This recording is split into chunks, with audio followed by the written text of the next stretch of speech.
আজকের দিনটাও শুরু হয়েছে অনেক ব্যস্ততার মধ্যে দিয়ে। সকালে মেয়েকে স্কুলে নিয়ে যাওয়া, সেখান থেকে এসে আবার রান্না বান্না করা, ঘর গোছানো আর সংসারে নানা কাজ নিয়ে কেটে গেছে আজকে পুরো দিন।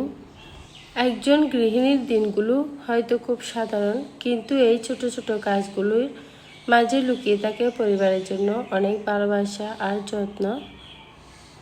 তো যাই হোক, আজকে দুপুরে রান্না করব হচ্ছে একদমই সিম্পল রান্না বান্না। গতকালকে আমার শাশুড়ি ইচা শুটকি আর লটিয়া শুটকিগুলো আনছিল, তো এগুলো একটু সকালবেলা এখন কেটে দিচ্ছে। তো কাঁঠালের বিচি কাটতে গেলে অনেক ঝামেলা, তো আমি সহ বসে পড়লাম। এগুলো কাটতে একজনের দ্বারা সম্ভব হয় না, অনেক কষ্ট হয়, তো আমি একটু হাতে হাতে করে দিচ্ছিলাম। সব কিছু গুছিয়ে রান্নাবান্না করতে গেলে রান্নাটা খুব সহজ হয়, সেই জন্য একেবারে সব কিছু গুছিয়ে নিয়েছি। এই রান্নাগুলো করতে সহজ, কিন্তু এগুলো পরিষ্কার করতে অনেকটাই কষ্ট। কাঁচকলাগুলো আজকে চিংড়ি মাছ দিয়ে রান্না করব। কয়েকটা ঢেঁড়স ছিল, ঢেঁড়সগুলো নষ্ট হয়ে যাচ্ছে, সেই জন্য কাঁচকলার মধ্যে দিয়ে দিলাম। খেতে খুব ভালো হয়েছিল। আর কাঁঠালের বিচিগুলো পরিষ্কার করে আনছিল আমার শাশুড়ি, এখন আমি কেটে নিচ্ছি। এটা দিয়ে কাঁঠালের বিচিগুলো কাটতে খুবই সুবিধা হয়। তো এটাকে আমার শাশুড়ি ছোটতা বলে, আমরাও বলি। আর এটা দিয়ে তো সুপারি কাটা হয় সবসময়।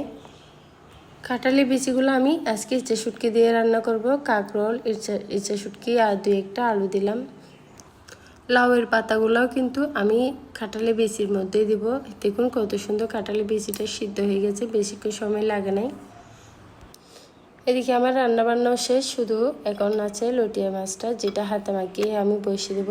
আমাদের ঘরে বেশিরভাগ সময় লটিয়া মাছটা খাওয়া হয়। লটিয়া মাছটা সবাই পছন্দ করে হিসেবেই খাওয়া হয়। এদিকে আমার শ্বশুর শাশুড়িকে বাদ দিতে গিয়েছিলাম, দেখতেছি এখানে একটা কাছে বেড়ে বসে আছে।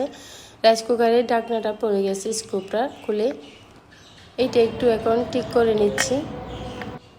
আজকের মতো ভিডিওটা এখানে শেষ করলাম। ভালো থেকে তোমরা, আর যদি ভিডিওটা ভালো লেগে থাকে অবশ্যই লাইক কমেন্ট করে পাশে থাকবেন। দেখা হবে অন্য কোনো ভিডিওতে।